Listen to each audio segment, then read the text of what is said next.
위해서 우리 새벽에 나오는 성도들하고는 충분하게 디스커션을 했지만 우리 주일만 나오는 분들은 미처 거기에 대한 지식이 좀 부족할 것 같아서 조금만 부연해서 설명을 하고 오늘 내용으로 이렇게 들어가도록 하겠습니다. 하나님은 이스라엘 백성들에게 선지자들 보내서 끊임없이 당신이 가지고 있는 계획을 공개를 하셨습니다. 우리가 잘 아는 대로 솔로몬의 아들 르호보암 왕 때에 이스라엘이 둘로 찢어집니다. 그래서 북쪽 이스라엘과 남쪽 유다로 나라가 두 동강이 납니다. 우리가 잘 아는 대로 북쪽 이스라엘은 주전 750여 년경에 아수르에 의해서 멸망을 당하고 그로부터 200여 년 후에 남쪽 유다는 바벨론 왕 느부갓네살에 의해서 멸망을 당합니다. 그런데 하나님은 이 남쪽 유다가 멸망하기 전에 선지자 예레미야를 보내서 충분하게 경고를 하셨습니다. 그럼에도 불구하고 그들은 예레미야를 통해서 선포되는 하나님의 말씀에 귀를 기울이지 않고 마음을 돌이키지 않았습니다. 하나님은 바벨론 왕을 들어서 사용하셔서 유다를 1차로 침공해 오게 하고 그리고 일단의 사람들을 포로로 끌고 갑니다. 그리고 하나님은 계속해서 남아있는 유다 백성들에게 계속해서 경고하고 또 경고를 하셨습니다. 1차로 포로로 끌려갔음에도 불구하고 유다 백성들은 여전히 마음을 완악하게 하고 하나님께로 돌이키지를 아니합니다.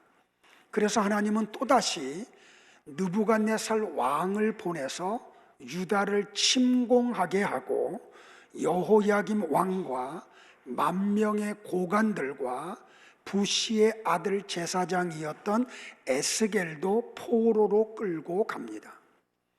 에스겔은 나라를 떠나서 바벨론 왕이 있는 그발 강가에서 어느 날 하나님의 영광이 찾아오시고 권능이 임하시고 선지자로 부름을 받습니다. 그리고 그는 그 바벨론에서 포로로 끌려온 유다 백성들과 유다에 남아있는 유다 백성들에게 끊임없이 하나님의 말씀을 선포했습니다.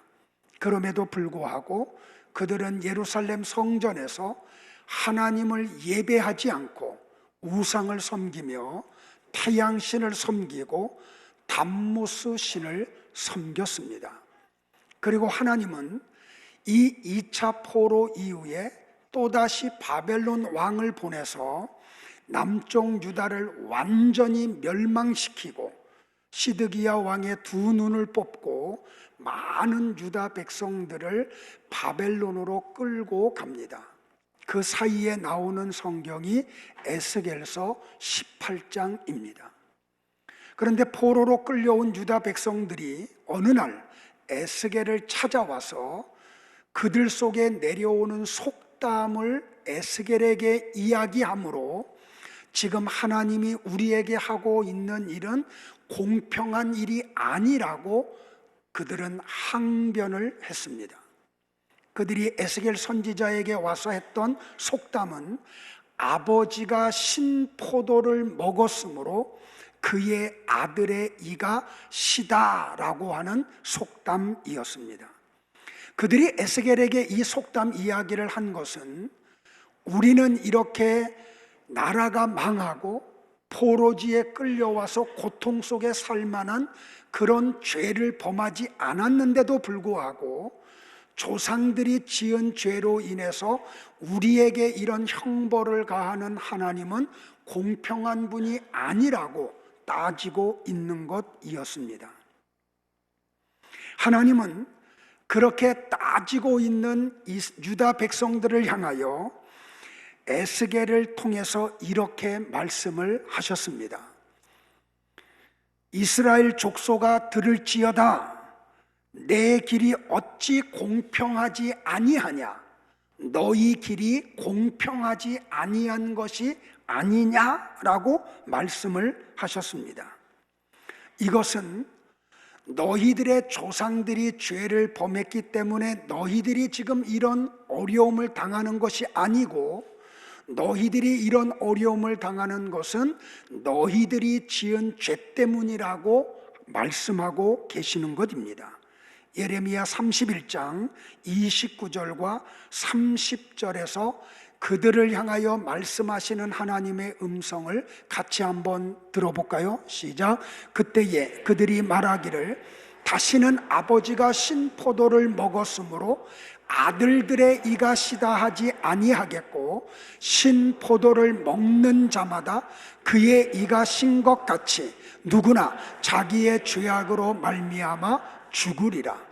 하나님은 예레미야 31장에서 너희들의 아버지가 신포도를 먹었기 때문에 아들의 이가 신 것이 아니고, 아들이 신포도를 먹었기 때문에 그들의 이가 신 것이다 라고 말씀하시므로, 너희들이 이렇게 지금 어려움을 당하는 것은 너희들이 지은 죄에 대한 결과지 너희 부모들이 지은 죄의 결과가 아니라고 말씀하고 계십니다.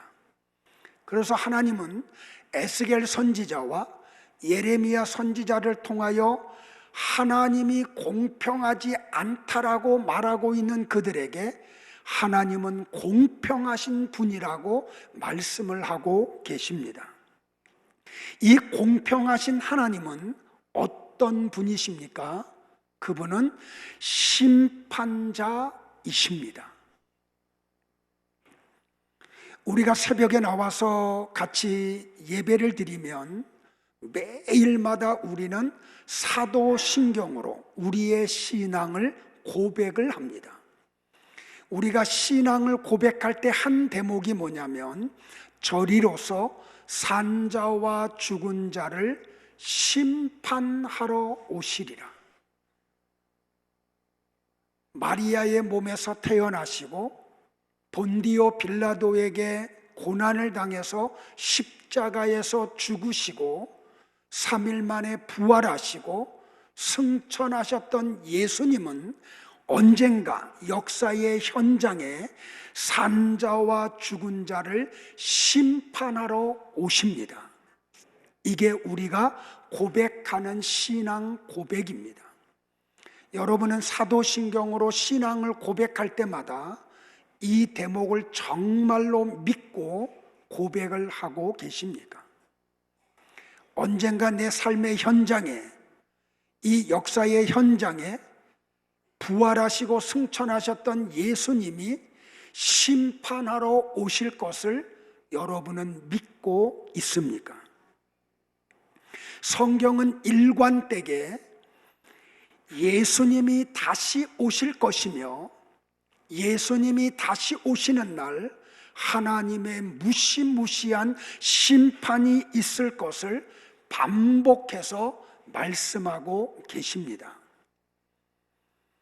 히브리서 기자는 히브리서 9장 27절에서 이렇게 말했습니다. 한 번 죽는 것은 정해진 운명이지만 죽은 후에는 심판이 있습니다. 바울은 디모데후서 4장 1절에서 마지막 날이 있고 그날은 심판의 날이라고 분명히 언급을 했습니다. 똑같이 볼까요? 시작. 나는 하나님과 그리스도 예수님 앞에서 그대에게 엄숙히 명령합니다. 그리스도께서는 다시 오셔서 산 사람과 죽은 사람을 심판하시고 그의 나라를 세우실 것입니다. 사랑하는 성도 여러분들, 이 날이 있음을 믿으십니까? 나는 여러분들이 이 날이 있음을 믿으시기를 바랍니다. 그러면 이 심판의 대상이 누구냐면 아담과 더불어 그 이후에 태어난 모든 사람들이 대상이 됩니다. 그런데 하나님은 막연하게 심판을 하지 아니하시고 심판의 기준을 명확하게 가지고 심판을 하실 겁니다. 바울은 데살로니가 후서 1장 6절로 9절에서 하나님이 마지막 날이 있을 거고 그날에 심판을 하실 건데 심판의 기준은 이것이다 라고 우리에게 명확하게 가르쳐 주었습니다. 또 같이 볼까요? 하나님은 공정하신 분이시므로 여러분을 박해하는 사람들에게는 고통으로 갚아주시고 고난을 겪는 여러분에게는 우리와 함께 평안히 쉬게 해 주실 것입니다. 주 예수님이 그의 능력 있는 천사들과 함께 하늘로부터 불꽃 가운데 나타나셔서 하나님을 알지 못하는 사람들과 우리 주 예수님에 대한 기쁜 소식을 순종치 않는 사람들을 처벌하실 것입니다. 그들은 영원한 형벌을 받고 주님 앞에서 쫓겨나 그의 능력 있는 영광을 보지 못할 것입니다. 마지막 날 죽음 이후에 하나님이 우리를 심판하는 기준이 뭐라고 바울이 이야기했어요? 하나님을 알지 못하는 것이 심판의 기준이라고 이야기했어요.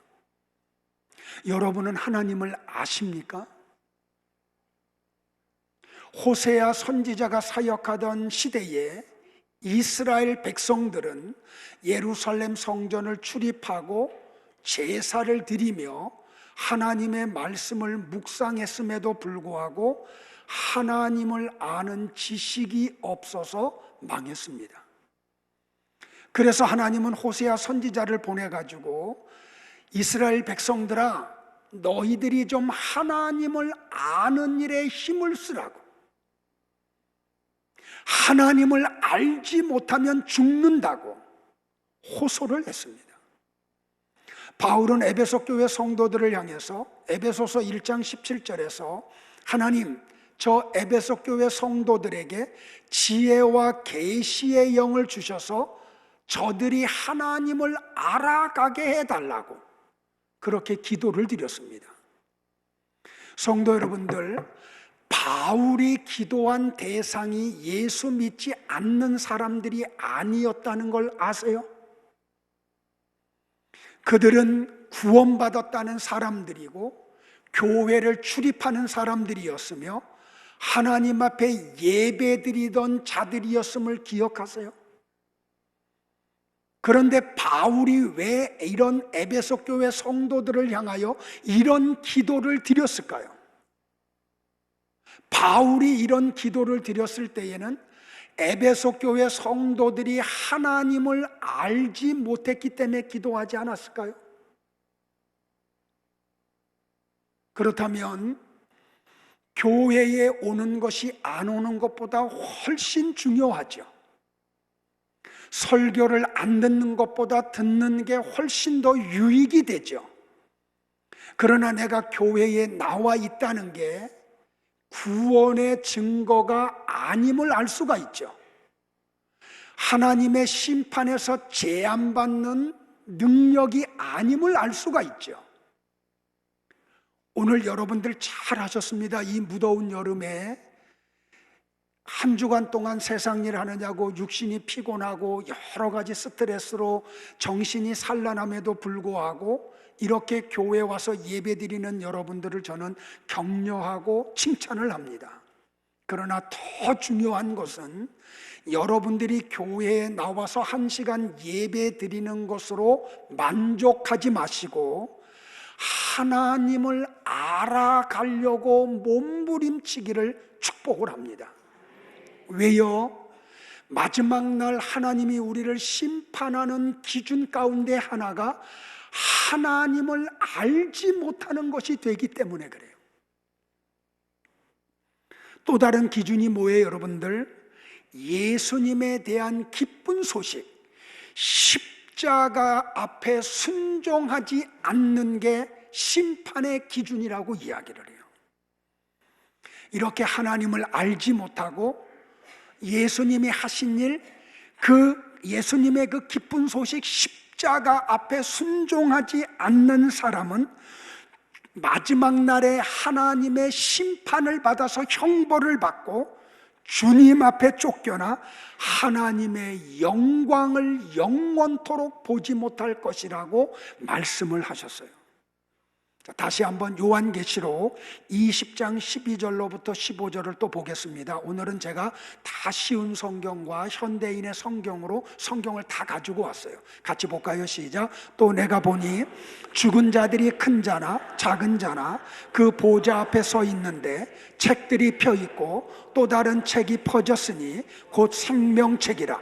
죽은 자들이 자기 행위를 따라 책들에 기록된 대로 심판을 받으니 바다가 그 가운데서 죽은 자들을 내어주고 또 사망과 음부도 그 가운데에서 죽은 자들을 내주매 각 사람이 자기의 행위대로 심판을 받고 사망과 음부도 불못에 던져지니 이것은 둘째 사망 곧 불못이라. 누구든지 생명책에 기록되지 못한 자는 불못에 던져지더라. 요한이 하나님의 계시 속에서 천국을 갔다 왔죠. 그래서 그 천국에 책들이 있는 것을 발견을 해요. 근데 책이 두 종류의 책이 있어요. 이 요한계시록을 보면 한 책은 단수로 되어 있고 또 다른 책은 복수로 되어 있어요. 단수로 되어 있는 책은 무슨 책이에요? 생명책이에요. 이 생명책에는 구원받을 사람들, 그 사람들의 이름이 기록되어 있는 책이죠. 죄송해요. 눈 감으시는 분들 좀 떠주세요. 그리고 설교자하고 눈을 좀 마주치세요. 그런데 천국에는 또 다른 책들이 있어요. 복수로 되어 있습니다. 이 책들에게는 어떤 내용이 기록되어 있느냐면 구원을 받지 못하는 사람들이 이 세상에 사는 동안 행했던 행위를 기록한 책들이에요. 그런데 요한이 뭐라고 말했냐면 이 행위를 기록한 책에 기록된 자들은 죽은 자들이다라고 이야기를 했어요. 자, 이 죽은 자들이라는 건 무슨 뜻이에요? 바울이 에베소서 2장 1절에서 언급한 대로 자기의 허물과 죄로 말미암아 영이 죽어 있는 사람들을 이야기해요. 자, 이 사람들은 각자가 행한 행위를 따라서 마지막 날에 하나님으로부터 심판을 받게 돼요. 심판의 결과는 어떻게 돼요? 불못, 지옥에 던져져서 거기서 영원히 괴로움을 당하게 돼요. 이게 심판이에요. 그런데 생명책에 이름이 기록되지 못한 사람들만 심판의 대상이 되죠.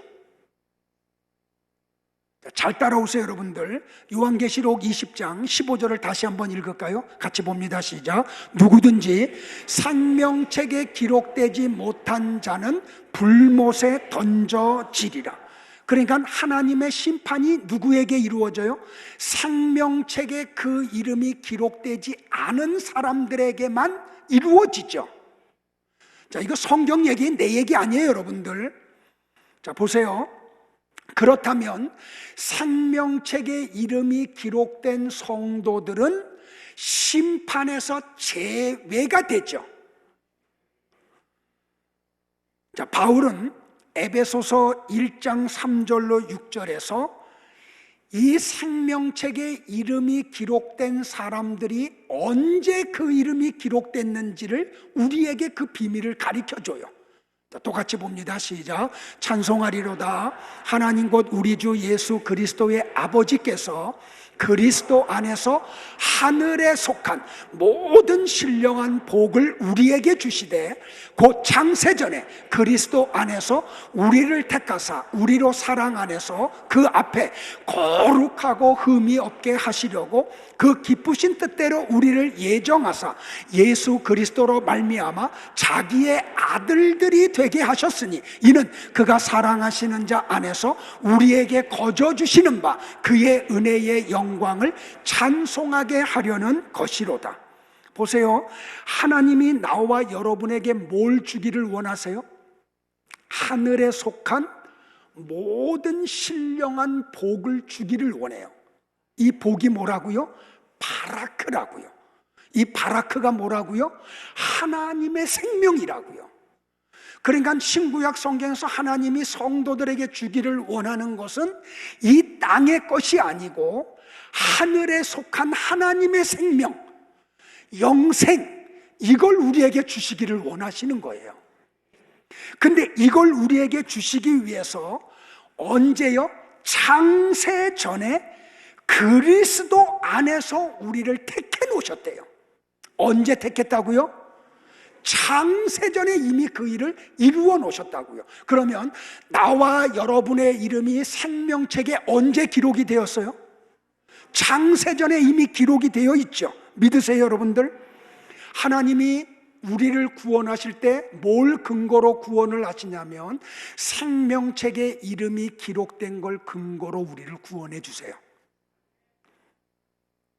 반면에 하나님의 심판의 대상이 되는 사람들은 그들이 살았던 행위가 기록된 책을 근거로 하나님이 심판을 하세요. 용서하세요. 지난주에 뉴스를 보는데 속에서 막 울분이 솟아올라오더라고요. 우리나라 한 지방에서 어떤 분이 몇천 평짜리 저택에 살아요. 그런데 이분이 빌라를 수백 채를 지어놓고 사람들에게 전세를 준 다음에 미리 그들에게 어떤 전세 보증 그걸 띄워주기 전에 은행에다 신탁을 걸어놓은 거예요. 그래가지고 그들의 돈들을 착취해가지고 막 150가정, 200가정 되는 분들이 그냥 막 전세비도 돌려보지 못해서 쫓겨날 판에 놓여가지고 괴로움을 당하는다는 소식을 들어요. 그런데 이 사람은 법의 심판을 받지도 않고 여전히 또 그 빈집을 또 다른 사람들에게 세를 주려고 광고를 하고 있다는 거예요. 보세요, 여러분들. 마치 그런 사람들이 사는 그 행위가 나타나는 이 땅에 하나님이 계신 것 같지 않아. 그래서 그들은 더 악을 행해요. 그런데 놓치지 마세요, 여러분들. 그들이 하고 있는 모든 행위를 하나님이 다 기록하고 계세요. 그리고 마지막 날 그것을 근거로 심판을 그들이 당할 거예요. 그래서 성경이 우리에게 하는 말이 뭐예요, 여러분들? 악인의 형통을 부러워하지 말라고.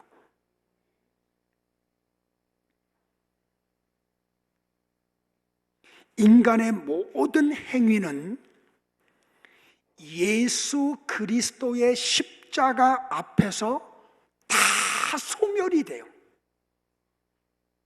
우리의 구원의 근거가 예수 그리스도의 십자가예요. 내가 착하게 살고 선하게 사는 것들은 예수님의 십자가 앞에서 다 구원의 공로로 아무것도 인정을 못 받아요. 믿으세요, 여러분들? 성도는 오직 예수 그리스도의 십자가의 은혜로만 구원을 받아요. 흔들리지 마세요. 그러므로 요한은 요한계시록 20장을 통해서 우리가 착한 행실을 통해서 구원을 받으라고 격려하고 있는 게 아님을 알 수 있죠. 오히려 예수 그리스도의 십자가의 은혜 앞에서 나의 어떤 공로를 조금이라도 의지하는 자는 하나님의 심판의 대상이 됨을 이야기하고 있는 거죠. 그러니까 지금 요한은 요한계시록을 통해서 복음이 뭔지를 설명하고 있는 거예요. 타락한 사람에게서 나올 수 있는 것은 악한 것밖에는 없죠. 여러분들 이거 잘 들으셔야 돼요. 아담의 타락 이후에 태어나는 사람들 속에서는 선한 게 나올 수가 없어요. 그 속에서는 악한 것밖에 안 나와요. 자, 제가 이런 얘기를 할 때는 우리가 세상적인 윤리나 도덕의 기준이 갖고 있는 선과 악을 얘기하는 게 아니라 그랬죠. 하나님이 말씀하시는 선과 악이 기준을 통해서 여기 얘기하는 거예요. 그러니까 타락한 인간들 속에서는 선한 게 나올 수가 없어요. 선한 게 뭐예요, 여러분들? 예수 그리스도를 믿는 믿음이에요. 그러니까 타락한 인간 속에서는 이런 선한 게 나올 수가 없어요. 그런데 타락한 인간들 중에 어떤 사람들 속에서, 그들 속에서 막 선한 게 막 나와. 여기에 대해서는 이따 결론에서 설명을 드릴게요. 여러분들 보세요. 어떻게 타락한 사람들 속에서 선한 게 나올 수 없는데 어떤 특정한 부류들 속에서는 막 선한 게 막 솟아나와요. 자, 한번 성경 볼게요. 로마서 9장 11절로 13절을 볼게요. 자, 좀 큰 소리로 같이 봐요. 시작. 이뿐 아니라 우리 조상 이삭과 결혼하여 쌍둥이를 임신한 리브가의 경우도 마찬가지입니다. 아기가 아직 나기 전 선한 일이나 악한 일을 하기도 전에 하나님께서는 리브가에게 형이 동생을 섬길 것이다 라고 말씀하셨습니다. 그것은 선택의 표준이 행위에 있지 않고 그분의 뜻에 있음을 나타내려는 것이며, 또 그것은 성경에 내가 야곱은 사랑하였고 에서는 미워하였다라고 하신 말씀과도 같습니다. 그러면 하나님께서 공평하지 않으시다는 말입니까? 결코 그렇지 않습니다. 하나님은 모세에게 나는 은혜 베풀 자에게 은혜를 베풀고 불쌍히 여길 자를 불쌍히 여길 것이다 라고 말씀하셨습니다. 그러므로 하나님의 축복은 사람이 원하거나 노력한다고 해서 받는 것이 아니라 하나님께서 자비를 베푸셔야 받습니다. 믿으세요, 여러분들? 제가 어린 시절에는 참 먹을 게 없었어요. 그래서 어떻게 하면 먹을 것을 마련하는가, 이게 우리 부모들의 숙제였어요. 근데 봄철이 되면 우리 집 바로 옆이 논들이 있었어요. 그런데 이제 농부가 봄철이 되면은 소를 끌고 그리고 멍에를 짊어매고 뒤에다 쟁기를 연결한 다음에 이렇 하면서 밭을 갈아요. 그러면 그 날카로운 쟁기가 땅을 푹 파고 들어가면서 땅을 이렇게 쑥 갈아엎죠. 그러면 6.25 전쟁 때 그 전쟁하면서 있었던 총탄들, 그 쇠붙이들, 그런 것들이 누렇게 녹이 슬어가지고 이렇게 땅을 간 위에 이렇게 올라와요. 그러면 농부가 이렇게 밭을 가는 데를 따라다니면서 그런 쇠붙이를 주웠어요. 그리고 그때는 빈 병을 구하는 것도 굉장히 어려웠거든요. 어떻게 얻으면 빈 병을 모아놓고 폐지를 모아놨다가 엿장수 아저씨가 오면, 옛날에 엿장수 아저씨는 어떻게 엿을 팔았냐면 이렇게 니엇가에다가 넓은 판을 놓고 엿을 이렇게 쭉 평평하게 깐 걸 가지고 와요. 그걸 이제 비닐로 덮어서. 그래서 그 가위로 이렇게 쨍쨍 하면서 그러면은 엿장수가 온 거예요. 그러면 모아놨던 걸 모아가지고 쫓아가가지고 그것을 주고 엿을 바꿔요. 그럼 어떻게 하냐면 날카로운 걸 대고 가위로 툭툭 친 다음에 툭툭 뛰면은 엿이 떨어져 나와요. 그러면 동네 아이들이 자기네들이 모았던 쇠붙이들과 폐 용지들을 가지고 와서 엿장수 아저씨한테 주고 엿을 바꿔 먹죠. 근데 하루는 내가 갔는데 옆집에 사는 아이가 나보다 조금 덜 갖고 왔는데 나보다 엿을 더 주는 거예요. 그래서 제가 이게 너무 엿장수 아저씨가 하는 게 부당하다고 생각이 들어서 엿장수 아저씨한테 따졌어요. 내가 갖고 온 게 내가 볼 땐 조금 더 많은 것 같은데 왜 적게 가져온 저 친구와는 엿을 더 주고 나는 엿을 조금 주냐고. 그랬더니 이 아저씨가 딱 한마디 하더라고. 야, 엿장수 맘이야. 보세요. 우리는 하나님 앞에서 아파르들이에요. 티끌이에요. 먼지예요. 그러니까 하나님이 어떤 것을 하실 때 먼지들인 인간이 하나님을 향하여 어떤 반론이나 부당하다고 이야기할 자격이 없어요. 하나님이 왜 그렇게 하시는지 우리는 몰라. 이게 신비고 비밀이에요. 그런데 우리가 태어나기도 전, 어머니의 복중에 짓기도 전, 창세전에 하나님이 나와 여러분을 구원할 자로 정해 놓으시고 생명책에 그 이름을 기록해 놓으셨어요. 자, 그러면 우리의 구원은 어떻게 이루어지는 거예요? 하나님이 선택하시는 것은 내가 어떤 착한 일을 한 결과 주어지는 거예요? 그거와 관계없죠. 내가 어떤 착한 일을 하건 착한 일을 하지 않았건 이것을 하기 전에 하나님의 뜻을 따라서 하나님이 그렇게 정해 놓으신 거죠. 그러니까 하나님은 누가 착한 일을 하고 누가 악한 일을 하기 전에 이미 택한 백성들을 생명책에 기록을 해 놓아 버리셨죠. 그러니까 하나님은 그걸 기준으로 심판을 하시는 거예요. 그러니까 우리의 공로가 구원 속에 있어요, 없어요? 0.1%도 없어요. 하나님의 은혜로 구원을 받는 거예요. 그리고 우리는 심판에서 제함을 받아요. 근데 구원의 근거, 심판의 근거는 예수 그리스도예요. 보세요, 여러분들.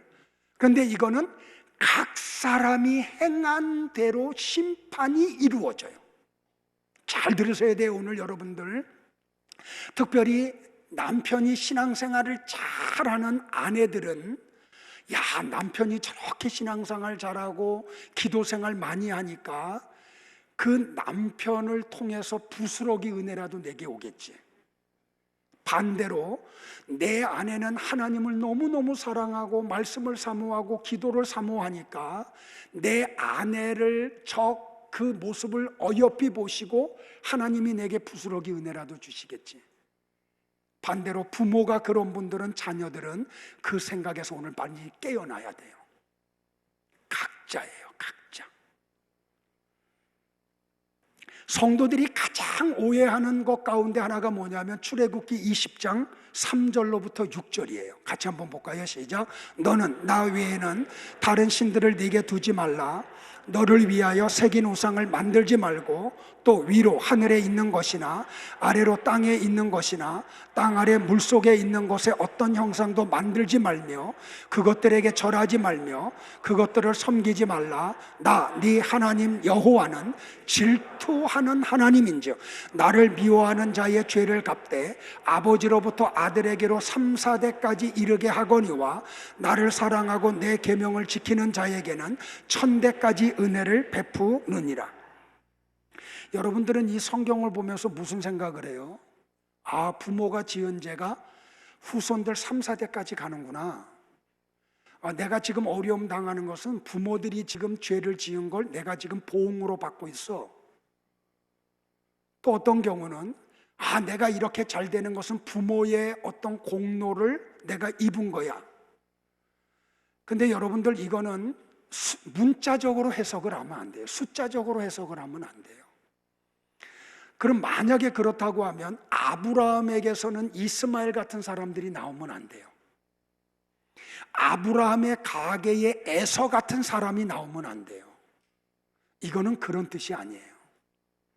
자, 무슨 뜻이냐면 이때 당시에 고대 근동 지방의 사람들이 알고 있는 숫자의 개념에서 가장 큰 숫자가 뭐냐면 1000이에요. 그러니까 여기 아버지가 순종한 자손들의 후손들에게는 1000대까지 복을 받는다는 뜻은 실제로 1000대가 복을 받는다는 그런 뜻이 아니고 1000이라는 숫자가 가장 크듯이 이렇게 하나님의 말씀을 가슴에 새기고 그 말씀대로 사는 사람들에게 주는 하나님의 은혜의 풍성함이 어떤지를 설명하는 거예요. 3, 4대라고 하는 것은 3, 4대까지 저주를 퍼붓는다는 게 아니고 청과 3, 4를 비교함으로 하나님의 은혜가 저주보다 훨씬 더 크고 풍성한 것임을 강조하는 거예요. 이해되시겠어요? 보세요, 여러분들. 나와 여러분이 하나님 앞에 죄를 범할 때 하나님이 주시는 형벌보다 내가 하나님의 은혜 속에 들어갔을 때 주시는 풍성함이 비교되지 않게 더 커요. 신비로운 게 뭔지 아세요, 여러분들? 죽을 죄를 범했음에도 불구하고 하나님의 은혜를 사모하고 그 속에 들어가서 회개하면 그 죽을 죄를 다 용서해 주시고 하나님의 생명을 풍성하게 부어주세요. 믿으세요, 여러분들? 이거 얘기하는 거예요. 자, 에스겔 18장 30절을 같이 또 볼게요. 같이 봅니다. 시작. 주 여호와의 말씀이니라. 이스라엘 족속아, 내가 너희 각 사람이 행한 대로 심판할지라. 너희는 돌이켜 회개하고 모든 죄에서 떠날지어다. 그리한즉 그것이 너희에게 죄악의 걸림돌이 되지 아니하리라. 잘 들으셔야 돼요. 각각이에요. 각각이. 하나님 앞에서는 각각 쓰는 거예요. 부부가 같이 가서 쓰지 않아요. 우리 남편들 잘 들어야 돼요.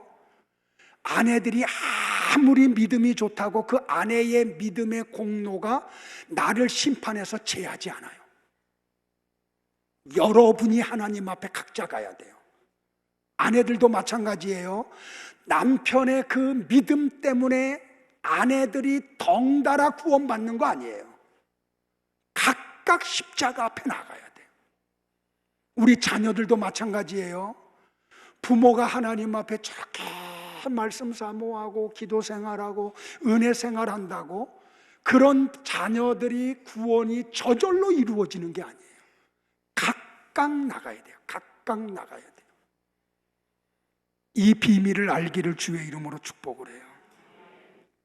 자, 바울은 로마서 2장 6절로 10절에서 이렇게 말했어요. 잘 들으세요. 굵게 한 거 유념히 보면서 보세요. 시작. 하나님께서 각 사람에게 그 행한 대로 보응하시되 참고 성을 행하여 영광과 존귀와 썩지 아니함을 구하는 자에게는 영생으로 하시고 오직 당을 지어 진리를 따르지 아니하고 불의를 따르는 자에게는 진노와 분노로 하시리라. 악을 행하는 각 사람의 영에는 환난과 공고가 있으리니 먼저는 유대인에게요 그리고 헬라인에게며 선을 행하는 각 사람에게는 영광과 존귀와 평강이 있으리니 먼저는 유대인에게요 그리고 헬라인에게로다. 잘 들으세요. 죄를 범하면 죽습니다. 부모가 죄를 지었기 때문에 자녀가 같이 형벌받는 거 아니에요. 부모가 은혜 생활했기 때문에 자녀가 같이 은혜 받는 거 아니에요. 자, 유다 백성들이 에스겔에게 찾아와서 항변한 게 뭐예요? 사실은 하나님 앞에 항변한 거죠. 아버지가 죄를 지었는데 어째서 그 아들을 벌을 받게 하느냐 이거죠. 그죠? 아들이, 그러니까 하나님은 에스겔 18장 20절에서 이런 항변하는 그들에게 이렇게 말씀을 하세요. 같이 볼까요? 시작. 죽어야 할 사람은 바로 범죄하는 그 사람이다. 아들이 아버지의 죄 때문에 형벌을 받지 않을 것이며 아버지가 아들의 죄 때문에 형벌을 받지도 않을 것이다. 이와 같이 의로운 자의 의에 대한 보상도 자기에게로 돌아가고 악인의 악에 대한 형벌도 자기에게 돌아갈 것이다. 하나님의 답변은 분명하죠, 여러분들. 뭐예요? 그것은 죄를 지은 그 사람이 심판을 받는다는 거예요. 의를 행한 그 사람이 하나님으로부터 은혜를 받는다는 거예요. 아버지가 죄를 지었는데 아들이 심판받는 법 없어요. 반대로 아들이 죄를 지었다고 아버지가 심판을 받는 일도 없어요. 죄를 범한 그 사람이 심판을 받아요. 자, 보세요. 그러면서 지금 얘기를 해요. 어떤 사람이 아버지가 있는데 그 아버지가 하나님의 말씀을 너무 사모해. 막 두려워. 그래서 그 말씀대로 살아요. 그런데 그 아들이 아버지가 그렇게 사는 걸 다 어려서부터 보면서 컸어요. 그런데 아버지가 사는 삶을 전혀 안 살아. 어떻게 살았어요? 그가 산 위에다 산당을 짓고 거기서 음식을 먹어. 이웃의 아내와 잠자리를 해요. 가난하고 어려운 사람들을 학대하고 남의 것을 강도질해요. 빚진 사람이 담보로 맡긴 것을 돌려주지 않아요. 혐오스러운 일을 해요. 옳지 않은 이익이나 지나친 이자를 받으려고 돈을 빌려주었어요. 하나님이 이런 아들을 향해서 뭐라고 말씀을 하셨어요? 그가 살겠느냐?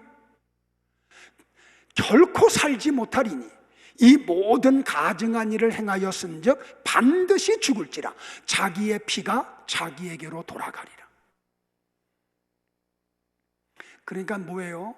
자기가 한 행위를 따라 심판을 받는 거지, 아버지가 심판받을 일을 했기 때문에 아들이 심판받는 거 아니라는 말이에요. 반대로 의의를 행하면 살아나죠. 자, 반대의 경우가 있어요, 여러분들. 어느 가정에 악한 아버지가 있어. 그런데 그 아버지가 악한 일을 행하는 속에서 그 아버지가 하는 걸 다 보면서 성장한 아들이에요. 그 아버지가 악하게 한 혜택을 받았어요. 그런데 이 아들이 아버지하고 똑같은 삶을 살지 않아. 우상에게 눈길도 주지 않아요. 아버지는 우상에게 그냥 눈길을 주고 마음을 다 빼앗겼는데, 이웃의 아내와 잠자리도 하지 않고 사람을 학대하지도 않고 돈을 빌려줄 때 담보를 받지도 않고 남의 물건을 빼앗지도 않고 배고픈 사람에게 음식을 나눠주고 헐벗은 사람에게 옷을 주고 악한 일에서 손을 떼고 돈을 빌려줄 때 높은 이자나 부당한 이득을 얻으려고 하지 않고 하나님의 율법대로 살았고 하나님의 규정대로 살았어요. 이런 악한 아버지 밑에서 이렇게 산 아들을 향한 하나님의 말씀이 뭐예요? 그는 자기 아버지의 죄로 죽지 않고 분명히 살 것이라는 거예요. 그러니까 여기서 하나님이 주시는 메시지가 뭐예요? 하나님의 심판은 각 사람에게 임하는 거지 그룹으로 찾아오는 게 아니라는 말이에요. 각자의 믿음을 따라, 각자의 행위를 따라 하나님의 선물과 심판이 주어지는 거라는 말이에요. 잘 들으셔야 돼요, 여러분들. 그래서 오늘 혹시 여러분들 가운데 예전에 우리 아버님이 살아계셨을 때 좀 그러신 적이 있으셨거든요. 우리 어머니가 너무 하루에 거의 10시간 이상을 성경과 기도 속에서 사셨으니까요. 그러니까 우리 아버님이 하는 말이 전도하는 분들에게, 여러분, 나는 걱정 없습니다. 왜냐하면 내 아내가 너무 믿음 생활을 잘하기 때문에 내 아내가 천국 갈 때 나는 내 아내의 치맛자락만 붙들면 나는 천국 간다고. 천국은 그렇게 갈 수 있는 곳이 아니에요. 각자의 믿음으로 가는 거예요. 자, 말씀 정리할게요, 여러분들. 바울은 에베소서 2장 3절에서 우리가 하나님의 본질상 진노의 자녀였다라고 이야기를 했어요. 이것은 무슨 말이에요? 우리는 날 때부터 하나님의 진노의 자녀였다는 것을 이야기해요. 그러니까 다윗은 시편 51장 5절에서 이렇게 얘기하죠. 우리의 고백이 돼야 돼요. 같이 할까요? 시작. 내가 죄악 중에 출생하였으며 모친이 죄 중에 나를 잉태하였나이다. 그러니까 아담이 타락한 이후에 태어난 모든 인간은 죄악 중에서 출생을 해요. 우리가 착각하는 것 가운데 하나가 뭐냐면, 오늘 갓난아이도 왔었는데 갓난아이들의 눈을 보면은 죄가 없는 것 같이 보이죠. 얼마나 눈이 맑은지 몰라. 그리고 흰쌀밥에다가 검정콩을 넣고 밥한 것 같이 그냥 눈동자가 새까만데 그게 흰자위까지 마치 그 서리태가 퍼진 것 같이 그 하얀 눈동자도 그냥 이렇게 그냥 그렇게 퍼져 있어요. 그런 아이들의 눈을 볼 때마다 여러분은 어떤 생각해요? 아, 이 아이는 죄하고 관계없는 애다. 근데 아니에요. 성경은 그 아이 속에도 죄가 넘쳐난대요. 속으면 안 돼요. 근데 보세요 여러분들, 그러니까 우리는 태어날 때부터 죄악 속에서 출생을 해요. 그러면 죄 속에 있는 타락한 죄인이 그 속에서 나올 수 있는 건 뭐밖에 없어요? 악밖에는 없어요. 죄밖에는 없어요. 그러니까 그들이 의도적으로 선을 행할 수가 없어요. 그러니까 타락한 인간 속에서는 온갖 죄, 악, 그것밖에는 나올 게 없어요. 바울이 이것 때문에 고통을 당하잖아요. 여러분들, 제가 요새 하나님 앞에 떼굴떼굴 구르면서 탄식하면서 고백하는 게 바로 이거예요. 로마서 7장 17절 같이 볼까요? 우리의 고백이 되기를 바라요. 시작. 내 속 곧 내 육신에 선한 것이 거하지 아니하는 줄을 아나니 원함은 내게 있으나 선을 행하는 것은 없노라. 바울이 누구예요 여러분들? 예수님을 직접 만났던 사람이에요. 사도로서 이방인들에게 복음을 전하려고 평생을 다녔던 사람이에요. 신약성경 27 가운데 13권이 바울이 쓴 편지로 구성이 되어 있어요. 근데 이런 사람이 뭐라 그래요? 내 속, 내 육신에 선한 것이 하나도 없다.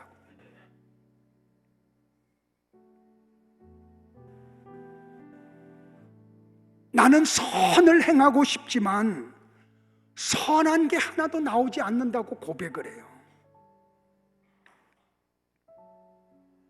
이게 제 고백이기도 해요. 나는 여러분의 고백이 되기를 바라요. 그런데 선한 것이 하나도 나올 수 없는데 어떤 사람들, 어떤 무리들 속에서 선한 게 나오기 시작을 해요. 그러면 그 선한 것은 그 사람에게서 나온 게 아니죠. 누구로부터 주어진 거잖아요. 자, 에스겔서 18장 5절로부터 9절을 한번 보죠. 같이 봐요. 시작. 사람이 만일 의로워서 정의와 공의를 따라 행하며 산 위에서 재물을 먹지 아니하며 이스라엘 족속의 우상에게 눈을 들지 아니하며 이웃의 아내를 더럽히지 아니하며 월경 중에 있는 여인을 가까이 하지 아니하며 사람을 학대하지 아니하며 빚진 자의 저당물을 돌려주며 강탈하지 아니하며 줄인 자에게 음식물을 주며 벗은 자에게 옷을 입히며 별일을 위하여 구워주지 아니하며 이자를 받지 아니하며 스스로 손을 금하여 죄를 짓지 아니하며 사람과 사람 사이에 진실하게 판단하며 내 율례를 따르며 내 규례를 지켜 진실하게 행할진대 그는 의인이니 반드시 살리라. 주 여호와의 말씀이니라. 근데 어떻게 타락한 사람들 중에 어떤 무리들에게, 특정한 무리들에게서 선한 것이 나올 수가 있을까요? 어떻게 나올 수 있을까요? 속에 죄밖에 없고 악밖에 없어서 이런 것밖에 나올 수 없는 사람들인데 어떤 특정한 무리들 속에서는 이 악이 나오지 않고 선한 것이 나와요. 그게 어떻게 가능해요? 바울이 에베소서 2장 10절에서 그 비밀을 우리에게 가르쳐 주셨어요. 정말 그래서 이걸 신비라 그래요. 자, 이 비밀을 같이 한번 볼까요? 시작. 선한 일을 하게 하시려고 하나님께서 그리스도 예수 안에서 우리를 만드셨습니다. 하나님께서 이렇게 미리 준비하신 것은 우리가 선한 일을 하며 살아가게 하려시려는 것입니다. 할렐루야. 보세요 여러분들, 하나님께서 예수 그리스도로 말미암아 구원받은 사람들에게 선한 일을 나오도록 만들어 주셨다는 거예요. 자, 보세요. 사도행전 10장에 가면 베드로가 고넬료의 초대를 받아서 그 집에 가죠. 설교하는 중에 사도행전 10장 38절에서 이렇게 설교를 해요. 같이 볼까요? 시작. 하나님이 나사렛 예수에게 성령과 능력을 기름 붓듯 하셨음에 그가 두루 다니시며 선한 일을 행하시고 마귀에게 눌린 모든 사람을 고치셨으니 이는 하나님이 함께 하셨습니다. 아멘이에요 여러분들. 예수님에게서 선한 것이 막 나와요. 근데 예수님에게서 선한 것이 나오게 되는 근거가 뭐예요? 하나님 아버지께서 아들 예수님에게 성령과 능력을 기름 붓듯이 부어주셨어요. 그러자 예수 그리스도에게서 선한 것이 나왔어요. 그러면 어떤 특정한 무리들 속에서 악밖에 나올 수 없는 그 사람들 중에 어떤 특정한 무리들 속에서 선한 것이 나왔다는 것은 뭐가 전제된 거예요? 하나님 아버지께서 나와 여러분들 속에 뭘 주신 거예요? 성령과 능력을 기름 붓듯이 이미 부어주신 거예요. 그 결과 내게서 선한 것이 나오는 것이지, 내가 인격이 고상해서 내 속에서 선한 게 나오는 게 아니라는 말이에요. 믿으시겠어요? 그러니까 나와 여러분은 하나님의 도움이 없이는 아무것도 할 수 없어요. 믿음의 세계를 들어갈 수가 없고, 믿음의 역사에 동참할 수가 없고, 믿음의 역사의 결과 속에 들어갈 수 없어요. 하나님이 다 하셔야 돼요. 자, 빌립보서 1장 6절을 같이 볼게요. 같이 봅니다. 시작. 너희 속에 착한 일을 시작하신 이가 그리스도 예수의 날까지 이루실 줄을 우리가 확신하노라. 보세요, 여러분들. 성도 안에서 착한 일을 시작하신 분이 누구예요? 하나님이세요. 그 일을 완성하신 분이 누구세요? 우리 안에서 그 착한 일을 완성하신 분이 누구예요? 하나님이세요. 그런데 하나님이 모든 사람 안에서 착한 일을 행하세요? 아니라니까요. 창세전에 생명책의 이름을 기록한 성도들 속에서만 착한 일을 하신다고요. 그 착한 일을 거기서 이루어 가신다고요. 그러므로 나와 여러분이 어떤 걸 했다고 해서 우리의 공로를 자랑하면 안 돼요. 하나님 앞에 두 손 두 발 다 들고 하나님의 은혜 때문이었습니다. 하나님의 은혜 때문에 여기까지 왔습니다. 우리가 이렇게 항복을 해야 돼요. 왜요, 여러분들? 우리가 할 수 있는 게 아무것도 없어요. 이거 인정하지 않으면 안 돼요. 우리 안에서 착한 일을 하신 분이 하나님이세요. 그것을 완성하신 분도 하나님이세요. 따라서 우리는 어떤 나에게서 어떤 착한 일이 나왔다고 해서 자랑할 수가 없어요. 교만할 수가 없어요. 왜? 하나님이 다 하신 것이기 때문에. 그런데 바리새인들은 어떻게 해요, 여러분들? 자기가 착하게 살 수 있다고 생각해요. 그래서 그것을 통해서 구원을 이루려고 해요. 그러니까 그들은 자꾸 사람들 앞에 와서 뭐예요? 자기의 의의를 드러내요. 이렇게 자기의 의의를 드러내는 사람들을 뭐라 그래요? 죄인이라 그래요.